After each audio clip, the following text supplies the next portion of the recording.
Hey, what's up guys? So in this video I want to talk about one of the most important things you should know about before getting Amazfit Bip 6. Now, Amazfit has supported Bip 6 with a fantastic ecosystem of apps, softwares.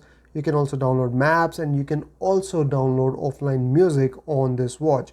So that's a lot of capability on such a budget-friendly watch. But at the same time, Amazfit has also crippled this watch, and that is with the internal storage. Because Amazfit Bip 6 only comes with 512 MB of internal storage.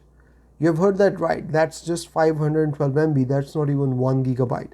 So if I go in this app here, it will show us the breakdown of how the storage is being utilized by this watch.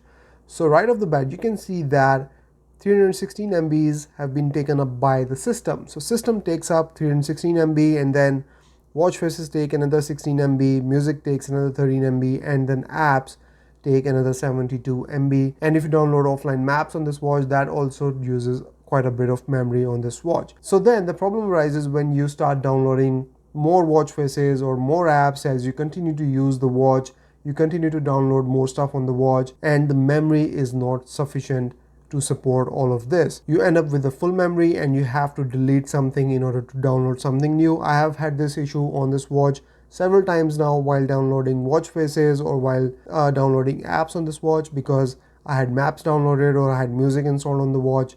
So I couldn't download more stuff on the watch, so I have to go back and delete it.